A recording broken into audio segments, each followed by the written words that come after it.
Albert Awol, the voice of the jungle, broadcasting on the DVC to all points unknown. If you're within the sound of my voice, you're listening to Welcome Home Podcast on the DVC.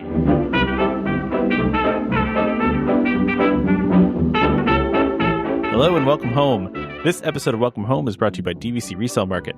Thank you for joining us on episode 312 of Welcome Home, a Disney Parks and Vacation Club podcast. I'm Tom, here with Trevor. How's it going, Trevor?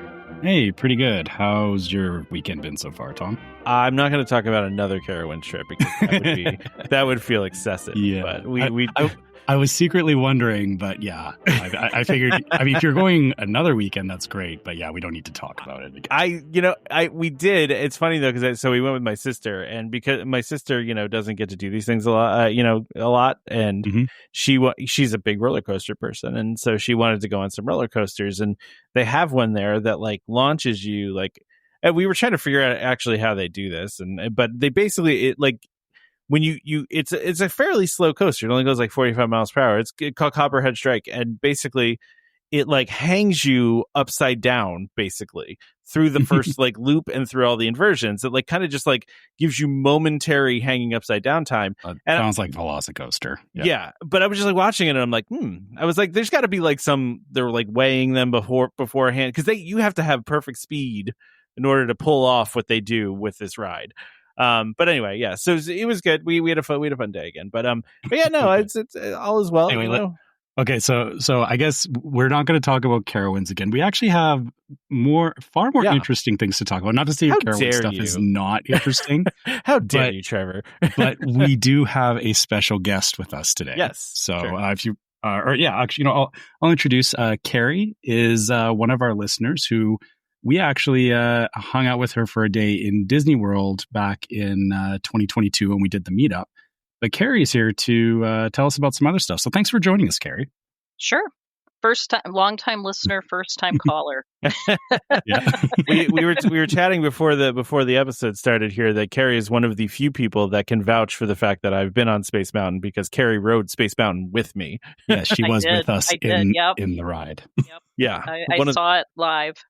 That's right, and I absolutely did not pay Carrie off for this confirmation. So, but Carrie's been Carrie, you've listened a long time, and you've been a long time listener, and we're excited to have you on to talk about your trip to Tokyo. Yep, I am excited to share it with you guys. Yeah, so tell us all about it. Let's hear about it. Sure. So start from the beginning. Yeah, start from the beginning. Well, I was there a couple weeks ago. I actually started planning it probably almost a year ago. Wow. Just kind of had this spark that I was going to go. I wanted to go. And I try to go to Disney every 6 months. So it fit in good with my pattern. My husband's okay with not going to Disney every 6 months, and my kids are grown up, so I don't have to worry about leaving anyone behind that wishes they were with me. So I actually went with a friend, and it's very different because when you're used to going to Disneyland in California or Disney in Orlando, it's I know it like the back of my hand. I don't have to do a lot of planning. I might be looking to see if there's anything special happening or if there's anything I haven't seen yet that I want to make sure to fit into that trip. But it was I felt like I was back in college. I was studying. I was looking up articles online. I was listening to podcasts. It was just by osmosis, I was just trying to absorb all this information about Tokyo Disney. Well, it's also different too, because just a whole cultural difference, right? Because it's you're talking about a different language being spoken there, the different cultural customs and things. It's just a whole different can of worms, right? Yes, it is very different. And so what I did was I used my membership. I used our DVC points to book our hotel at Tokyo Disneyland. Nice. And I had read that it was 4 months before the date that you should call. But then I actually called DVC and asked them questions about it because I wanted to have everything ready because I had heard sometimes you can't get in or, I didn't know how hard it would be to get a room with the points. So I called in and kind of prepared myself and knew exactly what I had to do. And then it was actually 3 months out.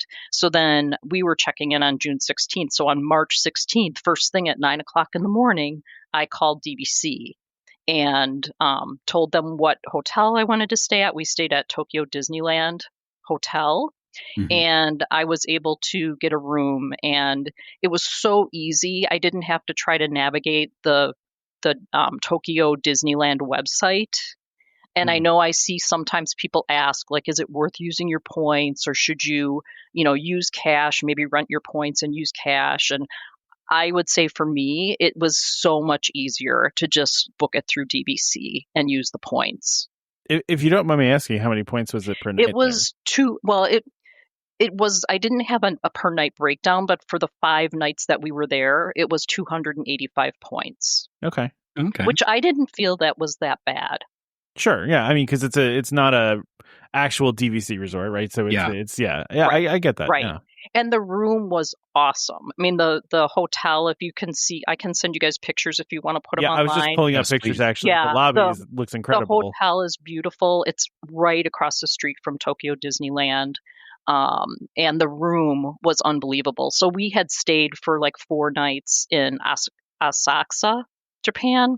And we were just in like this one room, with like a bed on the floor. And, for like the first 4 nights, when we walked into Tokyo Disneyland Hotel, we felt like we were walking into this 5-star hotel. I mean, it was beautiful. It was so nice.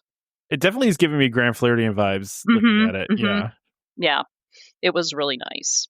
The drawback was just that like you're used to in the States, you're used to the hotels having kind of like a food court type place where you can kind of go in and get things a la carte, and they didn't really have that there. It was only restaurants.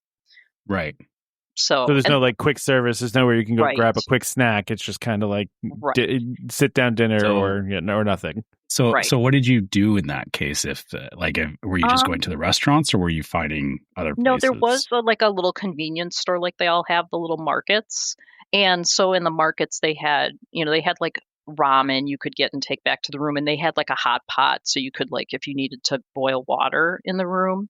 But they also had sandwiches and roll-ups, and it got to a point, because we were eating a lot of different foods while we were there. Like, I was like, you know what I miss? Just a sandwich. And they did have those there. So it was nice to be able to like get something a little more familiar. And then they had like ice cream and snacks and some like toiletries type things, but it's all Japanese.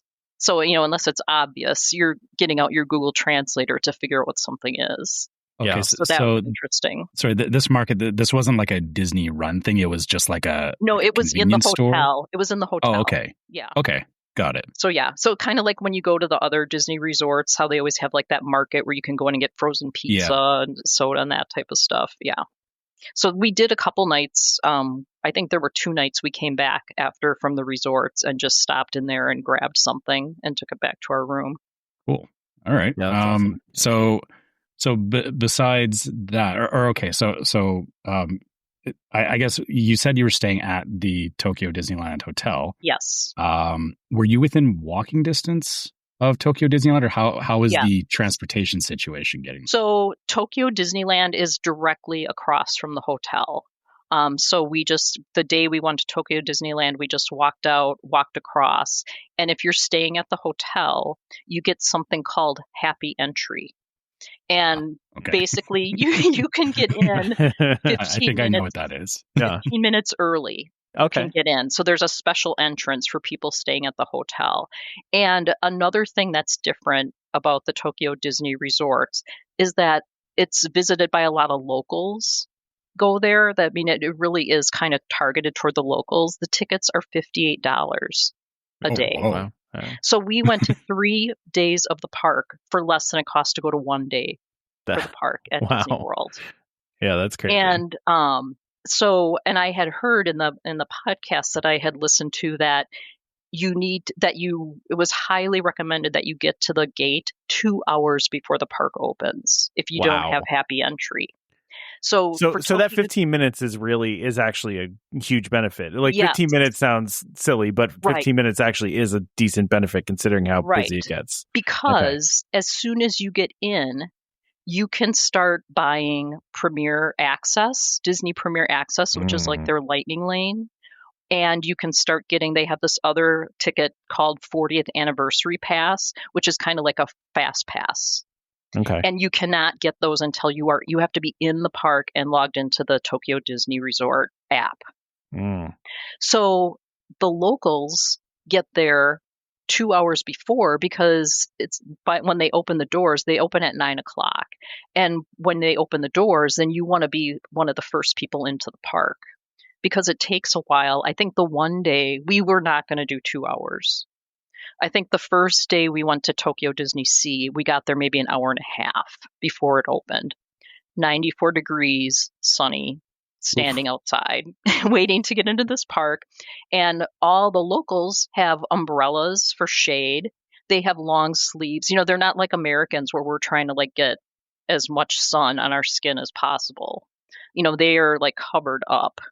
But they've got these, it's just this sea of umbrellas. I think I have a picture I can send you to that just shows you the crowd standing there waiting 2 hours before the park opens. Wow. And I think the day we got there an hour and a half, we probably ended up getting into the park at about 9:30. Wow. Because it took a while to get in. So it opened at 9? Yeah. Okay. Yeah. Jeez. So then as soon as you get in, you have to try to get on the app. And then it's like you need to make sure too, I think because we had been there already for, like 4 or 5 days, my credit card company knew I was there. So I didn't have any issues, because That's you good. have to like charge your Premier Pass to your credit card. And I heard on a lot of the podcasts people having issues with their credit card getting declined. But I made sure that I let every card I own know that I was going to be in Japan, whether they said you had to or not, because I didn't want to have to deal with that once I got in through the gates. That makes sense. Yeah. So that's why like the 15 minutes makes a huge difference, because you get in the door and you can start reserving. You can only reserve one Premier Access Pass at a time, and you can only get one 40th Anniversary Pass at a time. And then there's certain rides that you can get either of them for. And then there's certain shows too that you can get the Premier Access Pass for as well. And those passes, so for the Premier Access Pass was between 1,500 to 2,500 yen per person. So that was about $13 to about $21. Nice. Okay. So even then, if you think about it, like how much you pay for Lightning Lane, yeah, we were just about the same. Yeah, right? like my friend and I, we were just like, you know what? Whatever we decide we want to pay for, we're just going to pay for it, because it's been so cheap to get into the park to begin with. So we definitely took advantage of that.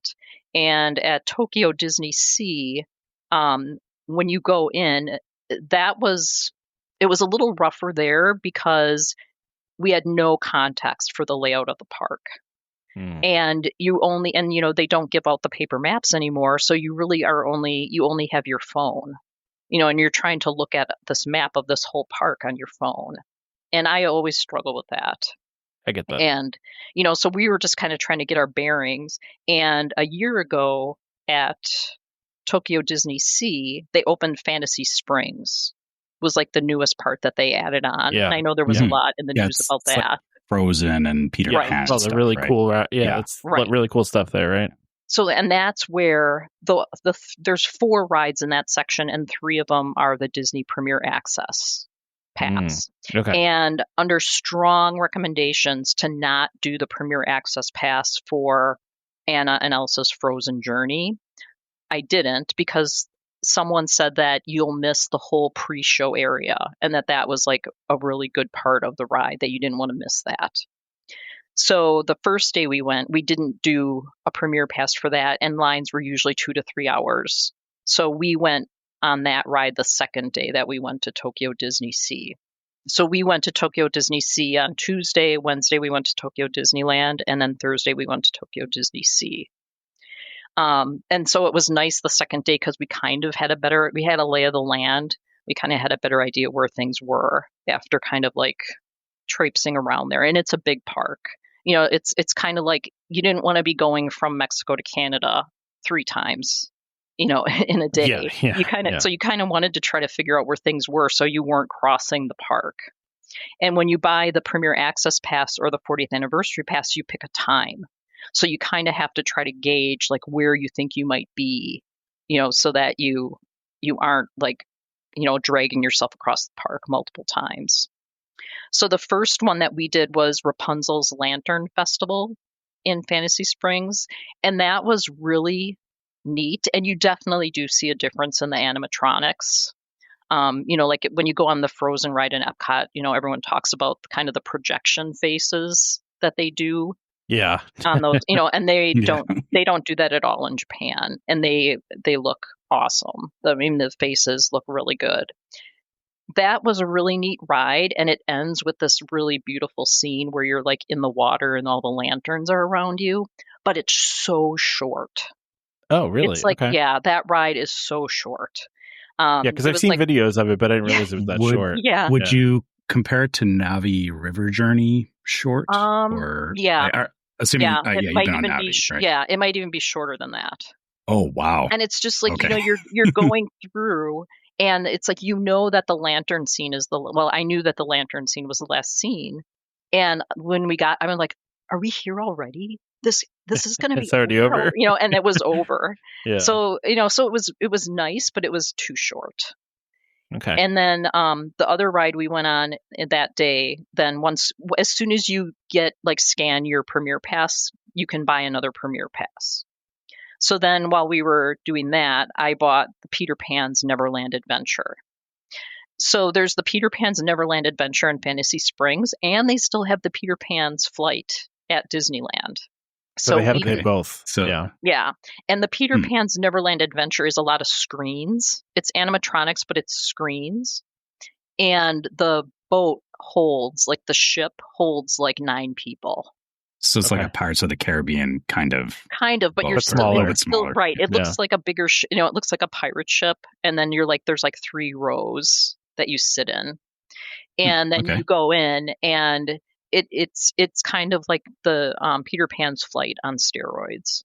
Oh wow! It was really neat, but I actually got a little motion sickness on that one. Yeah, I learned about screens the hard way in Universal. I know what you're talking about. Yeah.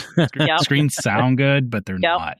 It's like as you get older, your equilibrium just doesn't recover as quickly. It's true. Yeah. Mm-hmm. So it was neat, but I just didn't enjoy it as much. And my friend who did not get motion sickness said she thought it was okay too. So it wasn't just that. And then the other ride we went on in that section that day was Tinkerbell's Busy Buggies. Okay. And basically you are shrunken down to Tinkerbell size, and you're helping her deliver packages around Neverland. And it was super cute. It was a very cute ride. The animatronics on there were really well done, and it was just a really detailed, very well done ride. Definitely not a thriller, but it was fun. What type of was it? Sorry, when you're describing it, I'm envisioning like a Ratatouille or Mickey's Runaway Railway, like a trackless ride thing, or it's kind of more like a dark ride, or more like the dark rides, like almost kind of like Pooh's, Winnie the Pooh at Disney World at Magic Kingdom, but you're in a buggy, and part of it is outside. Like most of it, you're actually outside. So you're on a track, and you're just riding through this ride, and you're making different stops to like you're delivering packages for her. Yeah, I was going to say kind of like Alice in Wonderland then, where like it goes in and out of the building. Yeah, probably like that. Yeah, like I don't know Disneyland as well. I've only been there a couple times, so yeah, you'll definitely have to. You'll probably see some of or be able to explain maybe some of the similarities, because some of them I did think were more like California. Okay. And then when we did go on the second day we did go on Anna and Elsa's Frozen Journey, and we drew the line at waiting 3 hours. So Yikes. I think the one time we saw it was just under 2 hours. We're like, all right, we'll get in line. And it was so hot and sunny every day we were there. And I said they missed such an opportunity in Frozen Land that they could have had frozen treats available every 50 feet. And they could make a killing. constantly. But you're standing in this huge line. Yeah. And they could have been selling water. They could have been selling frozen stuff. Like at one point, I left my friend in the line and went to see if I could find something close enough. And I couldn't find anything. And I'm like, you're kidding me. We're in frozen land and we can't get an ice cream. Yeah, lots of frozen treats. But it is very well themed. It's like you're in Arendelle and there's iceberg. It's like it looks like there's icebergs and that ride is probably the most popular ride there right now. And with when good reason though, right? I mean, right, it's right. Yeah.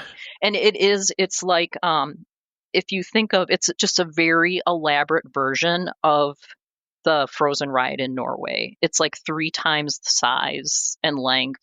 It's very well done. And it was worth it to wait. Like, again, I wouldn't wait 3 hours, but when you go in, you're actually going through their castle. So you're going through different rooms of the castle. And that's what I guess the person that I had listened to on this other podcast felt was worth waiting in line for. So it was neat, but I don't think I would have really missed out if we had bought a Premier Pass for it. But they do sell out too, so there's a chance that we might not have been able to get it.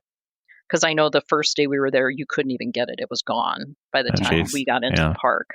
So I do have a question for you because you're saying you wouldn't wait 3 hours for that ride. Something I've understood about Tokyo Disney is that while the lines can be very long, the actual wait times are usually never that long. When you were there, did you ever end up in a situation where you were in like an hour plus long ride, or were they all relatively queue, but not ride? But I think the longest we waited was for a ride was we did get in line for Journey to the Center of the Earth, which is it's this really awesome. It's this weird roller coaster like ride where you're going to the center of the Earth. It's based on Jules Verne. That ride we did wait a little longer for. We probably waited over an hour for that one, and then Indiana Jones. They have Temple of the Crystal Skull at Tokyo Disney Sea as well. And the first time we went on it, that's like the only ride that has single rider. And it felt like we were waiting forever in the single rider line. We're like, these people have too many even numbered parties. We're not being utilized. How dare I know that. But we when we first walked in, we were cruising past a lot of people. And I'm sure we still got on faster than if we would have gotten in the end of the line. And we actually that's the only ride we did twice. We did it both days we were there. And the second day I used the 40th anniversary pass to ride it. So then we didn't have to wait. I know you said you haven't been to Disneyland a lot, but how would you compare the Indiana Jones ride between Disneyland and Tokyo Disney? Disneyland isn't Kingdom of the Crystal Skull, though, is it? Because that was the original. It's Temple of the Forbidden Eye. Okay, but I know that they're different rides, but it looks like it's the same type of ride vehicle. Yeah, it's the dinosaur as far ride as vehicle. like the basic, like how the ride works is the same. As far as scenery, I think it's a little different. Okay, like the theming is a little different. But yeah, we liked that one. That's why we ended up going on that one twice. We probably would have gone on Journey to the Center of the Earth again too, but we just didn't want to wait in line.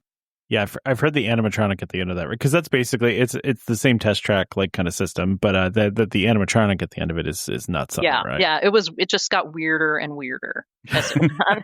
In a good way though. Yeah, because you were getting deeper and deeper into the center of the Earth, and so things were getting very subterranean. That's an interesting way to describe it, but makes sense. Yeah. But yeah, it's like, you like at first you're kind of seeing stuff, you're like, oh, okay, yeah, and then it's like it starts getting a little weirder and weirder, yeah, and then at the end, yeah. But we liked that. We thought that one was pretty good too, and that was nice because it was like kind of all indoors and underground, so it was cooler. You weren't standing out in the sun, and that's like the part where you like for the rides when the line's a little longer, that's when you're kind of stuck out in the sun. And I think they could maybe do a little bit better job with shade. And like I said, just having stuff available. The days we were at Disney Sea, I said to my friend, I said, it's so ironic that were like dying. They're making announcements about making sure to get in the shade and drink water. It really wasn't that easy to find water, and you're surrounded by it. I said to my friend, Really? I said it's like that quote, water everywhere, and not a drop to drink. Yeah. I'm like that's just what I kept thinking of the whole time. Another ride that they have there is Aquatopia, which is instead of Autotopia, you're on these boats, and it's a trackless ride, but you can see like these like almost like these paint marks on the under the water. So it's like it kind of there must be a randomizer that takes you through, so like it's never the same, and there's two different sides to the ride. And the other side there was like a tunnel that it looked like the boat, like the it wasn't even really a boat, it's just a vehicle, took you through. And we wanted to do that. So we did go on that ride twice too, because we wanted to try to go through that tunnel, but our random track did not take us that way. And we read that in the summer, there's a like an alternate version that they can use where you actually get wet. I saw that on, because I'm on their site as we're talking here, and they said like they said they have a version. Yeah, what is it? It says Autotopia get soaked version. Yeah, we from wished July 2nd to September 15th. Yeah. I don't know why they were waiting till July 2nd, because it was hot. I mean, it's like, and that's another thing. It's like you're so close to the water and you're not getting wet. It's like you wanted to get wet and you just didn't. It's like, can I fall out of my ride? Yeah, it was a little bit of torture with all the water being around, and it's you're trying to find water, and like a lot of the booths you'd go up to, they're more concerned about the flavored popcorn than they are about water, selling bottled water. Yeah, that makes sense. So yeah, but that was fun. And then we also in that section, so the sections are all based on like different waterfronts. So like Port Discovery was kind of a more generic. That's where Aquatopia was. And then there also was Nemo and Friends Sea Rider. And that was very cute. You go in and it's like you're getting shrunken down, and you're going into this submarine that's shaped like Nemo. And that's also screens, but I was okay that day because I had my patch on. So that day I was fine. And that one that one was fine. I was a little worried when I realized it was just kind of a motion simulator, but it was good. It was very cute. And one of the things that stood out on that ride was that, you know how on a lot of the rides at Disney you go in and it's like a recorded message or something that gets you ready for the ride. Mm-hmm. These are all done live. There are cast members, and they are enthusiastic, and they are pumped, and they are like, we didn't know what they were saying, but they were like telling you about the ride, and they were excited about it, and they were getting you excited about it, even though we didn't know what they were saying. So there's nothing in English at all. Like, you don't hear any English. It's weird. No, very little. Some of the recorded announcements, they'll be in English and Japanese. I don't know if there were any other languages. But the names of the rides are all in English. So like the signs for the rides are in English. And every once in a while you'd hear a random English word thrown in there, and we'd be kind of like, well, why was that word English, but the rest wasn't. So that was kind of interesting. The one thing we went on, I think that was at Tokyo Disneyland, when we went on this, there was a Stitch ride. It was the Stitch Encounter, and I was thinking it was going to be like the old dark ride, but it was, I had read about it, so I knew it wasn't, but it was like Turtle Talk with Crush, but it was Stitch. Oh, really? So we walked up to that, and the cast members actually stopped us and said, "This is all in Japanese, just so you know. This whole thing is in Japanese." And we were they like, said that to you in English, though. Yeah. Okay. In broken English. And we were like, that's okay, we'll go anyway. So we go in, and it was like laugh floor, like Monsters Inc. laugh floor, where they're kind of like, they pick people in the audience and they'd show them on the screen, and then Stitch would say something. So that whole entire thing was in Japanese. Oh. They were laughing hysterically. We had no idea. So like we were laughing because everyone else was laughing, and it was cute, but we really had no idea what was going on or what was being said. So we're like, well, they warned us. They also have a tiki room with Stitch in it. Yes, too, that's right? at Disneyland too. We did that.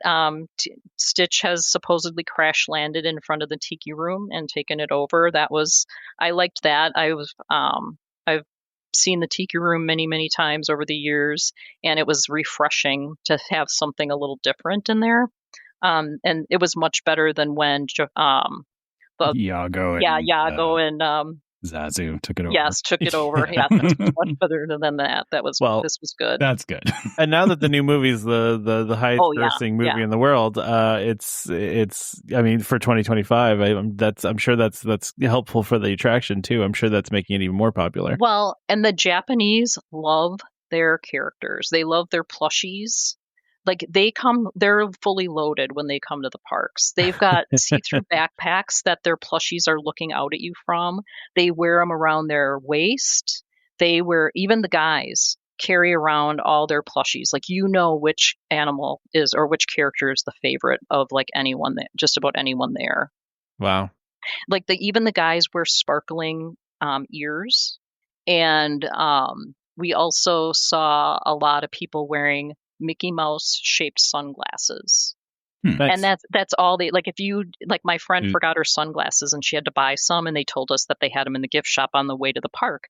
And we stopped in there. Well, all they had were Mickey Mouse shaped sunglasses. So my friend's like, well, I'm not getting those. And then when we were at the park and she decided she really needed some, she got them.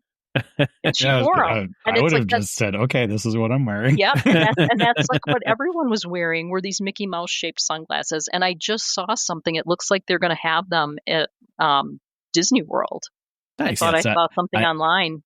I have seen the glasses you're talking about. Yep. So they are making their way over here. Yep. So they are the hot ticket. And just like the plushies too, because I know you were talking about that on last week's episode about, how they're bringing a lot of the Japanese stuffed animals to the parks. That's because people like eat them up in Japan.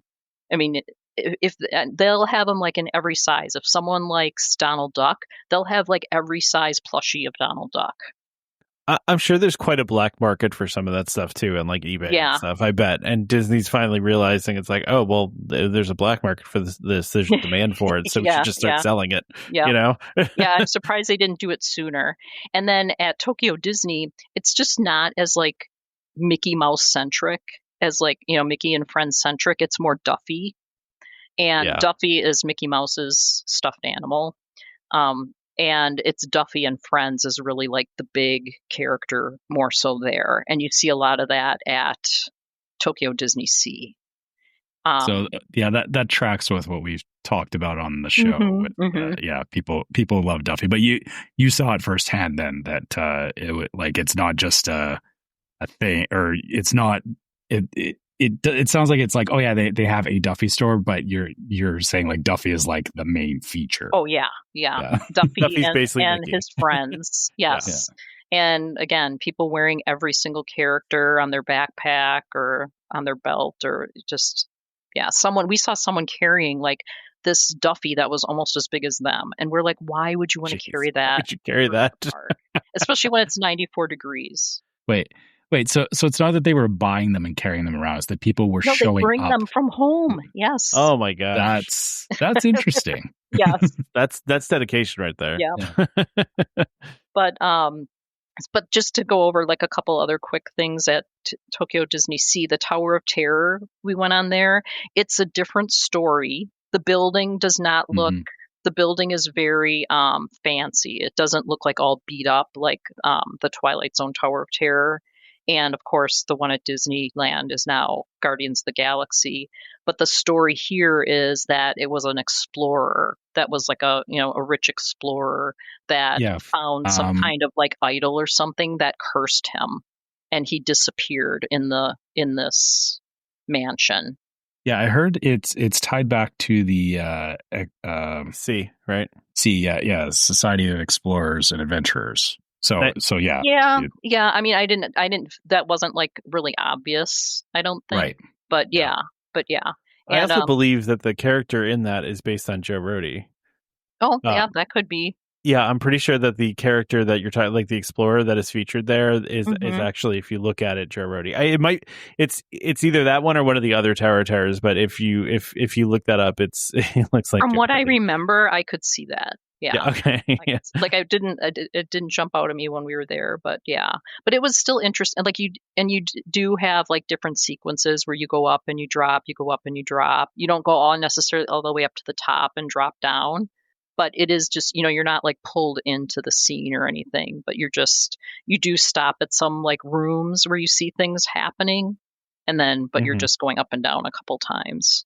Yeah, that makes sense. Yep. And then Toy Story Mania, basically the same, but in Japanese. And you walk through Woody's mouth to go into, so that was cool. But luckily, you don't really need to know Japanese to understand that, right? Right. It's and that's like shoot at like, stuff, right. Like, Right. And then they had this roller coaster there called Raging Spirits. It was okay. The big deal was that it had an upside down loop, which Disney I don't never know does. if that's So, and that was just kind of in this Lost River Delta area with the Indiana Jones. And then they had this in the Arabian Coast section. They had Sinbad's Storybook Voyage. It's basically like it's a small world, but it's the story of Sinbad. And it's very well done. If you didn't know it was there, you could easily walk right past it. Really? Oh, it's not really obvious. Like you have to be looking for it. And it was really, it was pretty well done. That was interesting. I don't know if, like I remember watching old Sinbad movies and knowing a little bit about, Sinbad, but that's basically what it was. And it was. Now, was it in, you said like the majority of the rides were all, or like announcements and stuff were all in Japanese. Was like Sinbad, was that all in Japanese, or how? There was like a song that was sung through the whole thing, and that might have been in English. The song might have been in English. There wasn't like any narration or anything going on in there. You just kind of got the story from riding the ride. And then the other section there was the Mermaid Lagoon, and it was this underground section, and it was all Little Mermaid themed. And the best part about it was air conditioned. So you went down there, and it's like some of the rides that they have, like jumping jellyfish. Do they have jumping jellyfish at California Adventure? Yeah. Or there was that ride in there, and there were some rides inside that were more for like younger kids, and then there was like a cafeteria style place to eat there. Okay, so it sounds like they're Toontown kind of area then. Yeah, but it was underground and air conditioned, which was like a big selling point for us. The key. That sounds great. We actually saw like parents sleeping at booths while kids were like on the phones watching in that section. And then the thing that we went to there was a show called Believe Sea of Dreams. It's their nighttime show that they do on the main harbor. There's like the Mediterranean harbor, and they do this like it's kind of like a with lights, there's floats, and they have all these lights, and they're all like scenes from different Disney movies. That was really neat. Let's go ahead and do the ad. And so the sponsor of this episode is DVC Resale Market. DVC Resale Market, a world of DVC company, is the leader in the DVC resale industry with 13 former Disney Vacation Club guides and 3 former Disney Vacation Club quality assurance managers.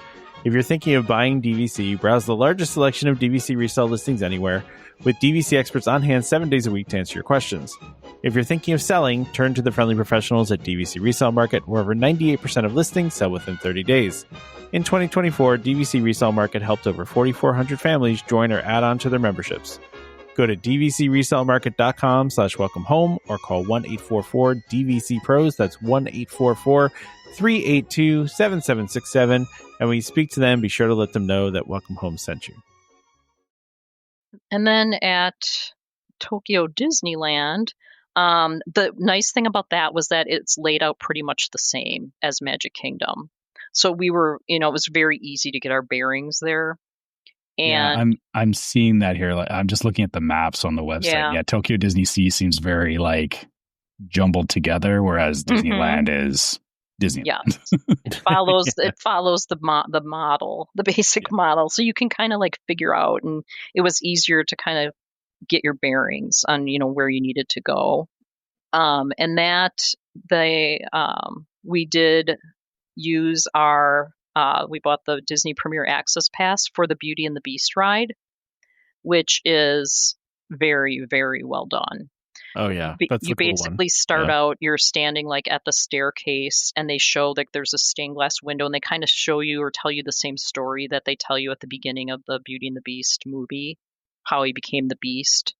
And then you go on and you get into like you're in like this giant teacup, and it's trackless, and you go through the scene of Be Our Guest, and like food is showing up on the table. It's very well done. You're kind of like going around the table as different foods are showing up and they're singing the song. That was in English.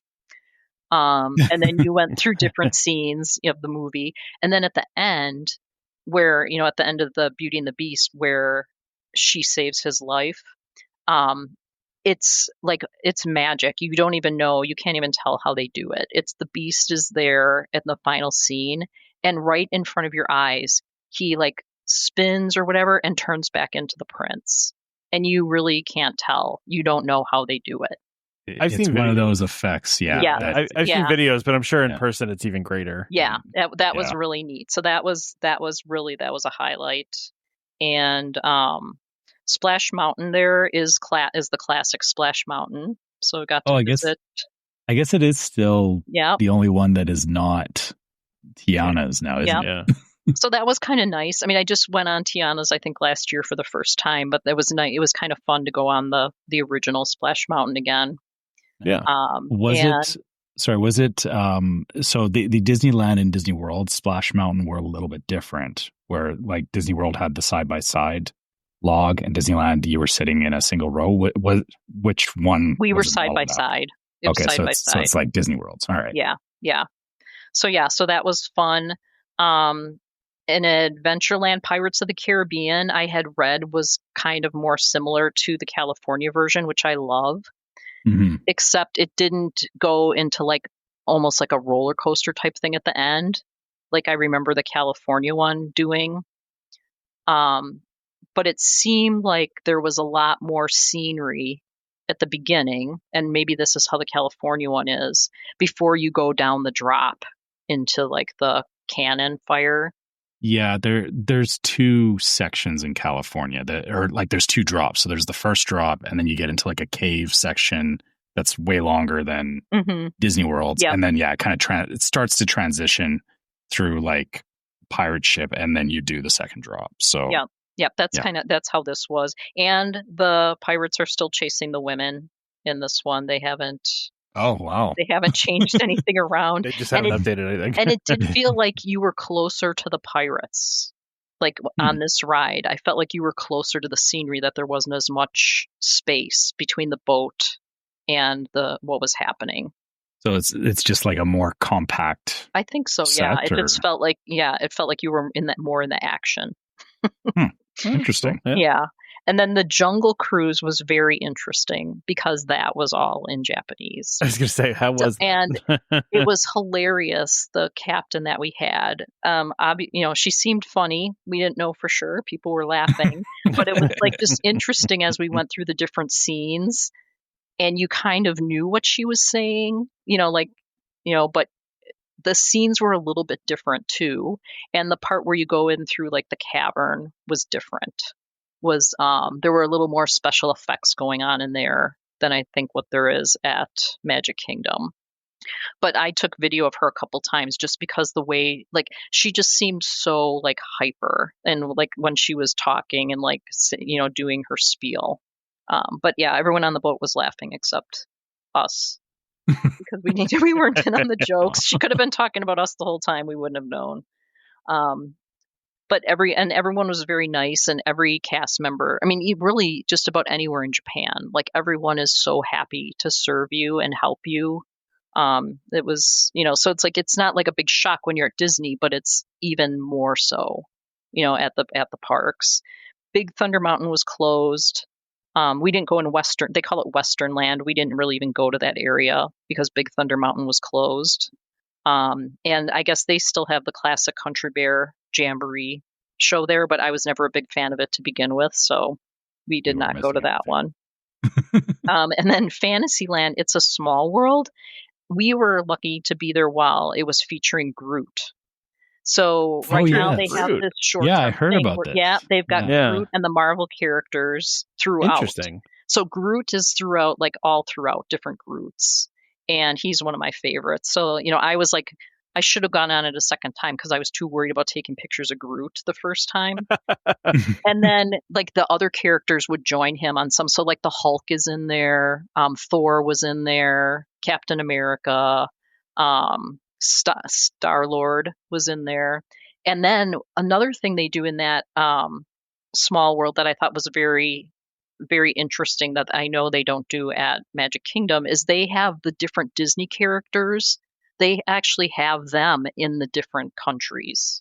So like so it's not just the dolls. Like Stitches in Hawaii, right? They actually have like the characters. So like even when Groot's not there, they still have all these Disney characters in there. Okay, nice. So I liked that. I thought that was really neat. I don't know if they would ever do that at, I don't know how often they refurb. I feel people would get upset. I was going to say, think so. Oh yeah, I feel like anytime they change, I mean, because when they made those changes and Disneyland, Trevor, to Small World, like people mad. Were upset. Yeah, I don't know. I liked it. Like I said, someone who's been going on It's a Small World for 50 years now. I appreciate the different touches. They still have Snow White's Adventures there, the dark ride. Is it still scary? I remember going on that like when I was a kid, and when we went on it this time, it's like it just seemed to end so abruptly. Like all of a sudden, you're like going through this scene, and there's the queen the evil queen is trying to push the rock down, and the like dwarfs are trying to keep it from coming down, and then the ride's over. Yep, that is exactly. And I was like, maybe my eyes were closed when I went on the time before. No, that is the Disneyland, the old Disneyland experience for that ride. Yeah. Yes.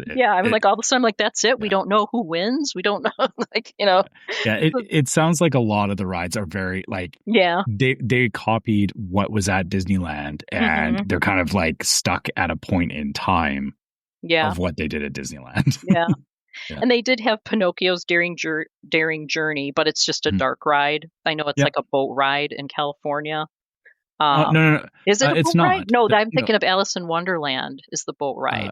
Or there is the what is there? It's a Storybook Garden. Yeah, Storybook. Yeah. Land Okay. boats, Yes. Okay.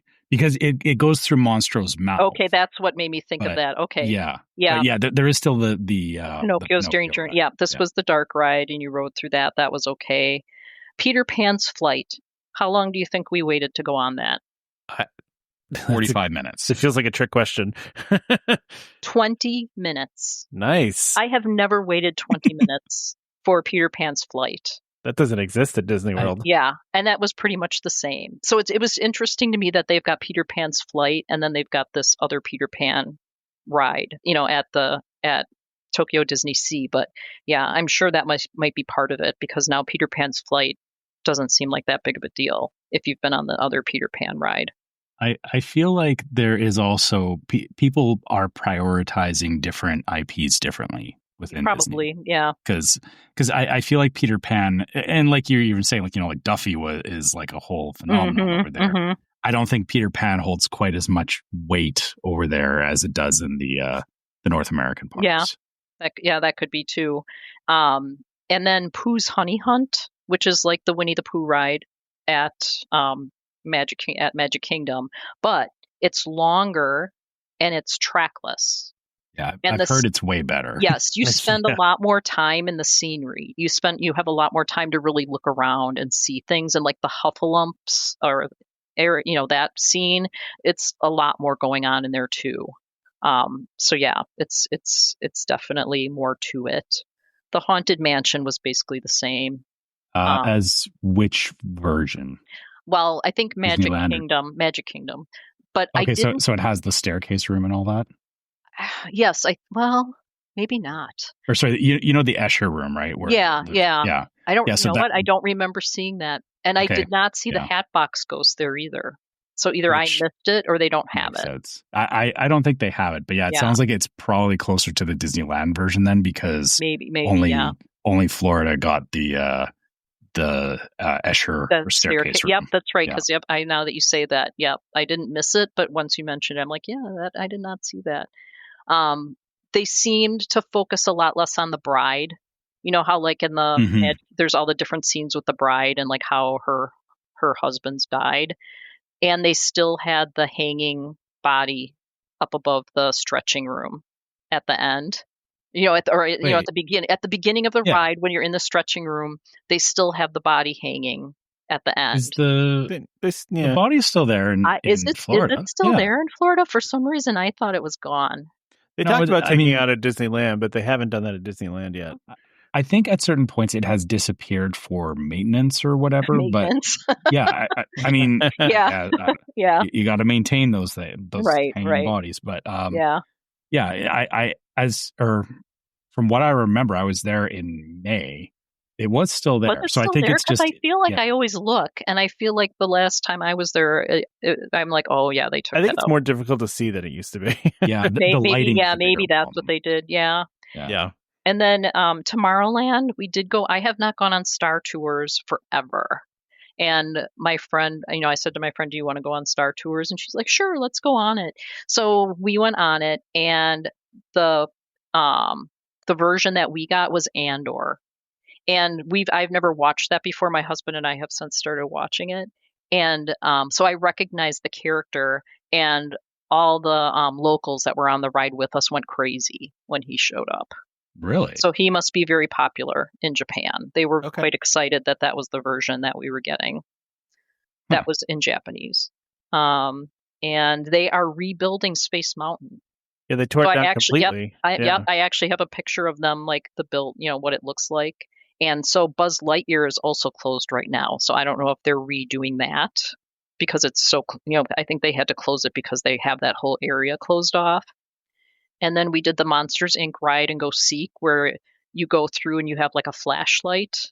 And if you if you get your light on like the Monsters, Inc. logo, monsters would pop up. That's cool. They were like hiding. Yeah, that was cute. So is it or I guess kind of like Buzz Lightyear, but you've got a flashlight? Yeah, you just have a flashlight and you just have to shine it on their logo. Anywhere you see a Monsters, Inc. logo, you shine it and then a monster pops up. Cool. Or it would move or something. And then they also have the Happy Ride with Baymax. We did not go on this. But it's the same ride as Alien Swirling Saucers, though, yes, isn't it? Yeah. Like Alien Swirling Saucer or Tomaters. Yeah. Junkyard Jamboree. With rock music. Yeah. Okay. Yeah. Makes sense. So we didn't feel like we needed to go on that. Yeah. Okay. It is actually called the Happy Ride with Baymax. Yep, the Happy Ride with Baymax. Yep. That is so funny. But it is the exact same ride. Yeah. So we stood there and watched it for a while, but we were like, okay, that's enough. And then in Tomorrowland, I did have the green alien mochi. You've probably seen that online. Oh yeah, I've seen that. Yeah. And I didn't really like it. It was kind of gross. Like that's fair. Yeah, mochi can be a hit and miss. The mochi was kind of thick, but it was cute. And it was fun to take a picture with one like on the fork before I ate it. But, because it's like a rice gluten thing, it can be very chewy. Yeah. So that's fair. Yeah. And the other thing at Disneyland is we ate at this Queen of Hearts banquet hall. And I've heard of this. Yeah. That was one of the best places we ate. They had a swordfish meal there. And it was a piece of swordfish with like something you get at a restaurant. And it was like 1,600 yen. So it was like $12. Mm-hmm. You can't even get a burger for $12 at Disney. But swordfish this was excellent. Okay. Totally this was so good. And the theming in there, like when I showed my family pictures, they thought it was a ride. And I said, no, this is just where we were. This is just where we ate lunch. It's a well-themed restaurant. Yes. And they're really trying to do damage control on the reputation of the Queen of Hearts, because suddenly she's magnanimously inviting you into her banquet hall for good food. Yes. And then and the other thing that that we did there too, that we bought the Premier Pass for, was the Tokyo Disneyland Electrical Parade Dreamlights. And I wonder if this is the parade that's coming to the Magic Kingdom. I think it's supposed to be different though, right? Isn't it? Maybe similar though, because it's like I feel like some of the stuff I've seen now, like preparing people for it to be at the Magic Kingdom, is like the same float that started out or was in this show that we saw at Tokyo Disneyland. So who is in this, or who do you remember in this parade? The Blue Fairy. The blue, okay, Yeah. So the blue fairy is going to be kind of a big focal point in the blue fairy, and that. So like I saw that, and I was like, oh, I wonder if this is very similar, if not the same parade. But that was it was like the electrical light parade, very well done.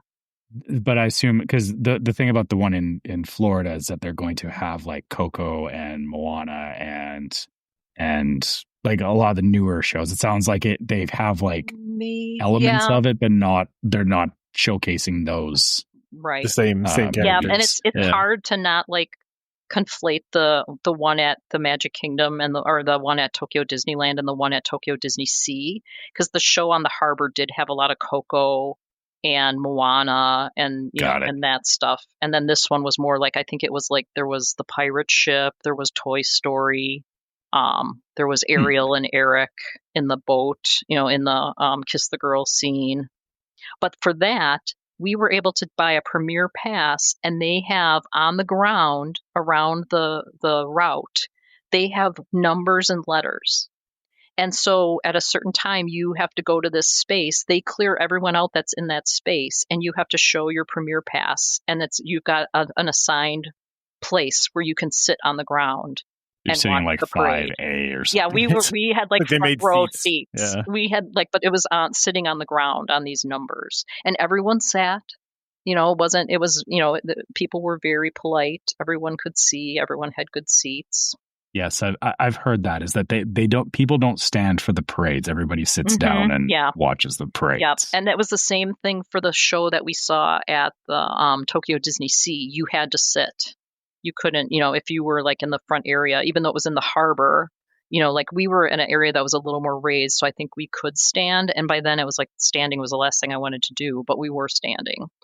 And that show was very, a lot of light focused, and that was a really neat show too. I kind of wish that they would somehow enforce that in the North American parks, that everybody sit down for shows like that, because I feel like it would be a lot. You can't tell Americans. You can't tell Americans what to do. I know, but okay, just let me dream for a minute. How many people I've seen try to fight cast members? Work in Canada. I think in Canada you could get everybody to sit down. You know how many times I've seen a cast member ask a person to move or to do something during a parade, and people are like getting ready to fight them. Like it's crazy. It's terrible, but listen, or the moms that get the attitude right away because someone told them that they couldn't be in a certain area. I mean, listen, I'm a very mild-mannered person. I think everyone realizes that by now, and I've almost gotten into altercations with people at the nighttime shows because people just get rude, and it's like, I mean, you fill in a spot, and then there's like, oh well, I'm saving this spot. I'm like, for whom? Like, where are they? Like, I mean, are they? And then I've seen people eat entire meals, like bring a whole like meal over with them to from a quick service to, and have and sit in front of everybody. Listen, I am also too the person that puts my daughter on my shoulders, but anytime I put my daughter on my shoulders, I always make sure there's nobody behind me that I'm blocking. I try to be careful about that. Part of that is because everybody is standing, but if everybody sat down, there wouldn't be the fighting for positions, because one, everyone would be able to see, because you're not worrying about like people blocking your view, and two, once you're sitting down, like you don't want to lose your spot, so problem is you need 100% compliance for it. I know. And I know. We couldn't even put our feet into the road. Like, even though we were sitting right at the curb, we had to keep our feet on the other side of the curb. Like, we couldn't even like have our feet out past on the road when we were in our spots.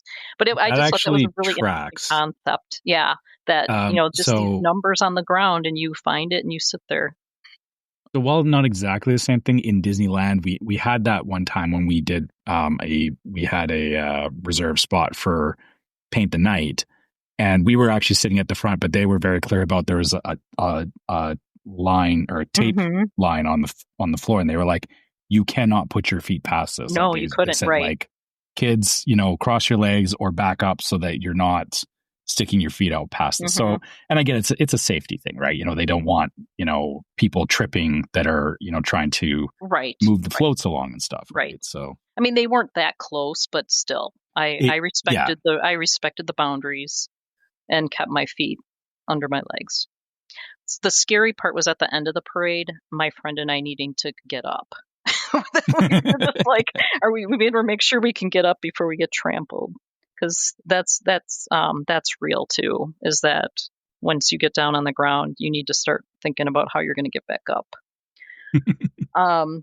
So yeah, other than that, the other big thing is you may have heard that they're very big into the flavored popcorn there. They have a place there called the Big Pop, where they had like 20 different buckets, popcorn buckets that you could choose from. Oh my goodness. And the one I really liked was a Monsters Inc. themed one, and it had a bunch of doors on it that you could open up, and there were characters like in the doors. But I ended up getting the Tokyo Disney Resort bucket because it had like a relief of the whole of the parks on the top, like a map. And I thought that would be more of like a memory of being at the park. So it's not, I'm thinking of like the popcorn buckets where it's just like the single like molded plastic. These actually had like shapes. Well, this one was actually like a oval. It was like oval shaped, but then the lid of it, it would like lift up. There was a hinge at the back, but on the top of the lid, it's got like a relief map of like all the different rides and different parts of Tokyo Disneyland and Tokyo Disney Sea. Cool. So yeah, that's why that is very neat. Yeah, so I liked that one because like I said, I can look at it and like kind of remember what the different things that we did. And then they had like all throughout the parks, there's different flavors of popcorn. In the shop where we bought the popcorn buckets, they had salted caramel popcorn, which is what I got because I'm a sucker for salted caramel. My friend got Neapolitan. They had Neapolitan, but throughout the park, wow. They had honey outside of Pooh's Honey Hunt. They had honey flavored popcorn. We did buy just a regular thing of that. And it was good. And then, but there was like all these weird flavors. There was like, no, I'm not. Were you adventurous at all? No, they had like a roast beef flavored. I think my friend kind of wanted to try it, but I didn't want to, so we didn't get that. There was a garlic shrimp flavored popcorn. Okay, I can kind of see that. I've had like shrimp flavored chips from like Japan, so I can see where that works. Yep, there was curry. Yeah. There was a curry flavored popcorn, barbecue popcorn. But again, it was like, and then there's always a line at the popcorn stands. So sure, yeah. But yeah, so we went at the end of the day, we went and bought our popcorn buckets.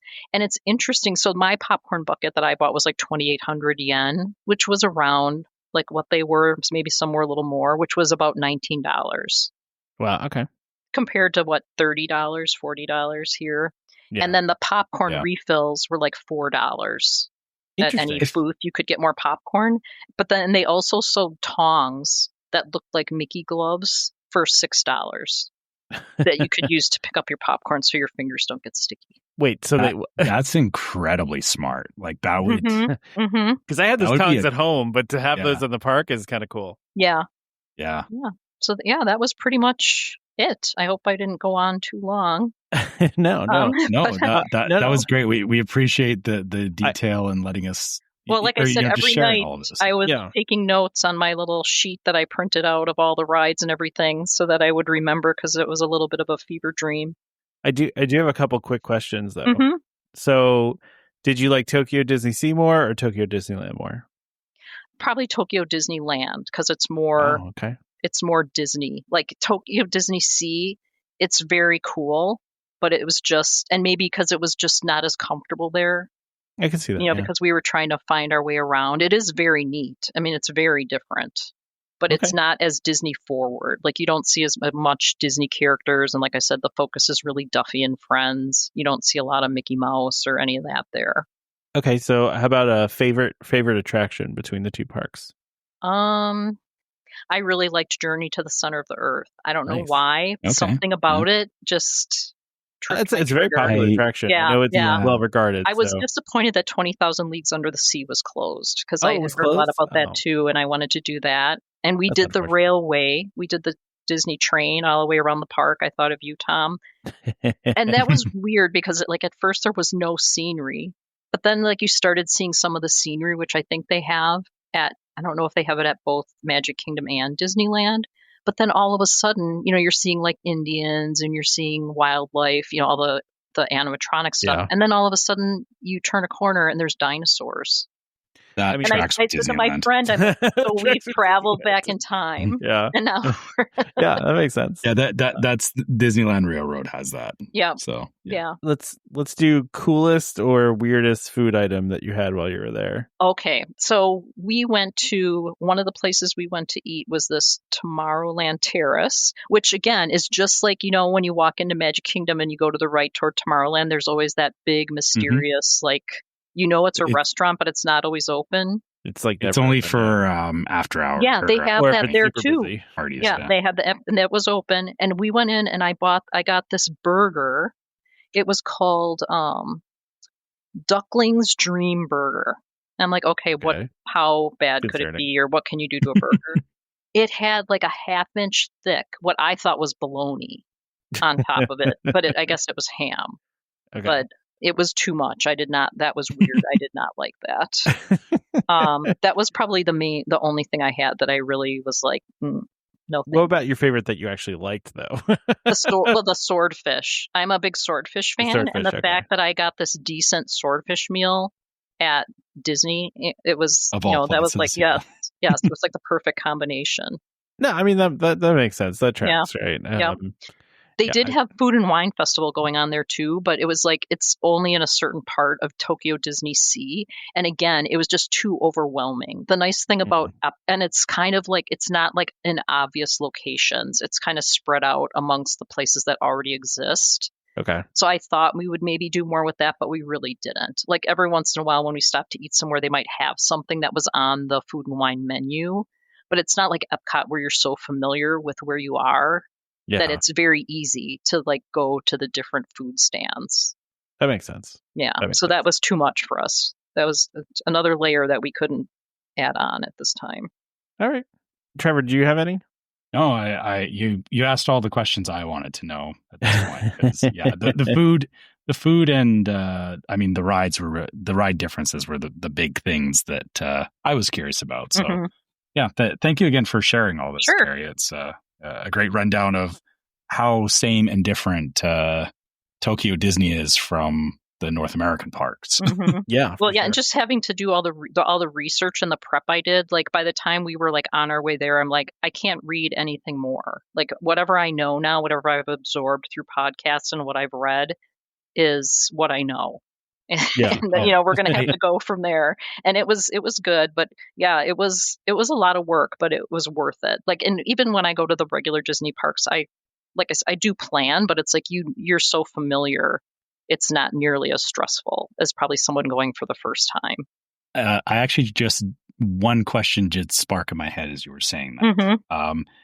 With all the planning and everything you did, knowing that there is a language barrier, that you said a lot of the stuff is in Japanese, do you feel, or how did you feel navigating the park? Do you felt that like you wish you had like more, like you were using Google Translate more, or did you feel like it was set up well enough that you were able to navigate it without having to in depth know the language?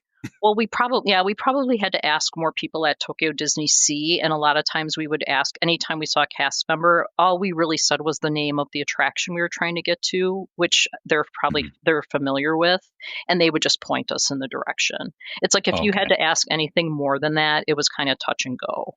Like when we I was asking a question somewhere, and someone had to go get their like Google Translate to try to like understand what I was asking.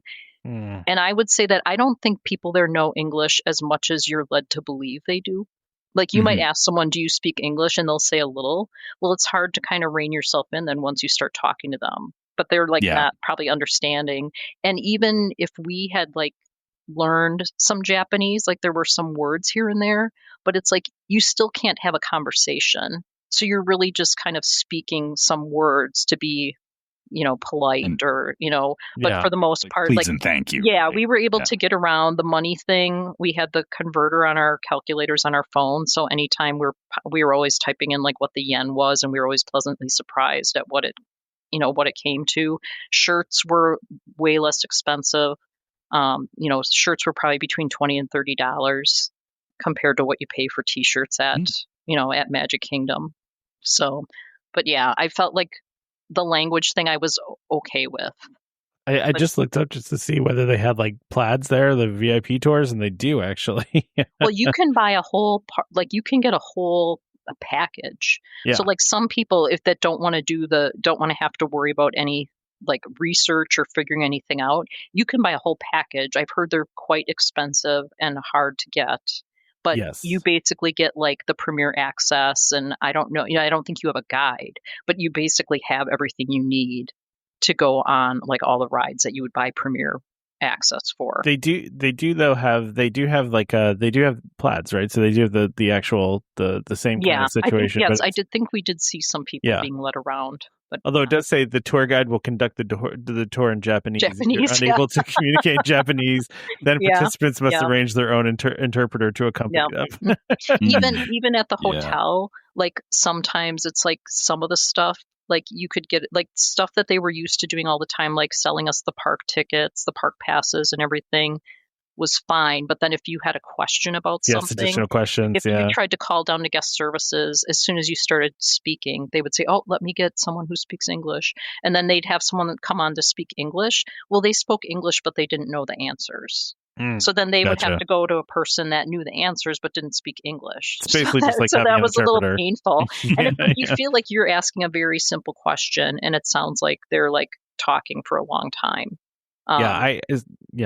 Yeah, sure, that's a challenge, right? Yeah, but I mean, I felt like we were fine, for the most part. I felt like we got around fine, but definitely not as much English speaking as I was led to believe based on some of the stuff that I read and listened to. Okay, that's good to know because I said, I've talked to a few different people that have been to Tokyo Disney, and it sounds like there is definitely a benefit to at least knowing certain phrases and stuff like that. But it sounded, or I was also like you under the impression that Tokyo Disney was, I mean, it sounds like they are definitely a lot more friendly to English speaking, but very helpful. don't assume that you're having full conversations. Right. There was a couple times where my friend was like, Carrie, they said they spoke a little English. Because, it's kind of like you start talking and they're just kind of looking at you and shaking their heads like, yeah. But, and even at the hotel, like every time we got into the elevator and the doors would close, there'd be Mickey and friends speaking Japanese. Like, but we don't know what they were saying, they were, but it was like the same phrase you heard all the time. But I think it was, like I said, they're so friendly and so helpful that if they, they'll say that they don't speak very good English, but then some people were very helpful. We were able to talk to them and we always told them, your English was very good. You were very helpful. And they seemed to appreciate that. So yeah, that makes sense. Good. Well, thanks again, Carrie, for giving us thanks for having me on and letting me letting me recap my trip. Well, it was definitely, I don't think it's as hard to attain as you would think. I think it was very doable, and I don't think, again, because it was just me, it only cost half the price, but I just feel like we were able to do it very reasonably. That's good. Yeah. It sounds like it wasn't that bad. So, I mean, obviously it costs a lot to get you there, but right. Right. But if you research everything, it sounds like the trip is very much doable. You just got to take the time to understand. Right. It is a lot of time. And that's what some of the other podcasts I listened to where they talked about their trips. It was like, you can either spend time or money. That's how it always is, right? That is always that's always the trade-off. Yeah. That's always the trade-off. Yeah. But it definitely was an awesome experience, and I can see why people, come back and right away are talking about wanting to go again.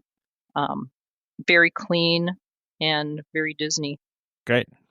All right. Trevor, you want to go ahead and wrap us up? All right. So, so as usual for us, if you have any questions or you want to share a trip report with us by email, you can reach us by email at welcomehomepodcast@gmail.com.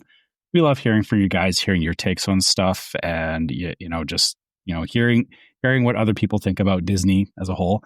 You can also find us on social media. You can find us on Facebook as Welcome Home Podcast. You can find us on YouTube as Welcome Home Podcast. You can find us on Instagram as Welcome Home Pics.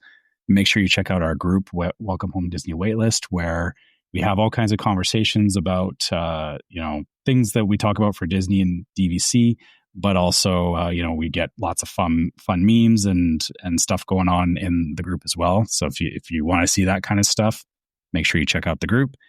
And if you want to help support the show, you can go to store.welcomehomepodcast.com and check out our different merch there. And we also have a Patreon. You can go to patreon.com/welcomehomepod and check out our merch that is exclusive to Patreon, that has a logo that is only available there. And our Patreon listeners also get access to the Discord server, which is yet another place that we talk about all the great stuff from the show and just random Disney stuff. And sometimes, honestly, just random conversations there as well. So, please have a look at our Patreon if you're interested in that. Last but not least, if you're listening on iTunes or Spotify or any platform where you can leave us 5 stars, please do. It just helps more people find the show and gets us out to a bigger audience out there. Yeah, so do that, and it makes me happy. So do that exactly. If you make Tom happy, leave him 5 stars. Don't. Listen. The only thing that matters here is making me happy. So anyway, also don't forget to subscribe to Welcome Home Podcast so you can be reminded every time we release an episode. You can find us on Apple Podcasts, Amazon Music, TuneIn, Stitcher, Spotify, YouTube Music, just about any podcast app that's out there. You can find us. Just a reminder to our listeners, Welcome Home Podcast is for entertainment only. We are not employed by the Walt Disney Company, and as such, all opinions expressed on the show are our own. So please consult your, DVC cast member or Disney cast member or, Tokyo Disney cast member for, maybe some instructions in the respective language. Yeah, in their respective language. Yeah, use some Google Translate. Do it in their language. Anyway, thank you. Huge thank you to the sponsor of this episode, DVC Resale Market. So please check them out for any of your DVC resale needs. So they're the best. Also, World of DVC, who have been our supporters for a very long time. They're a great company to work with. So join us next time for more Disney Parks discussion. Of course, more DVC talk. We hope to see you all real soon. This is Skipper Albert Awol, the voice of the jungle, signing off from Welcome Home Podcast on the DVC. Do a huddle when we hit its hair. How she can cuddle is no man's affair. I looked around from pole to pole, found her in a show.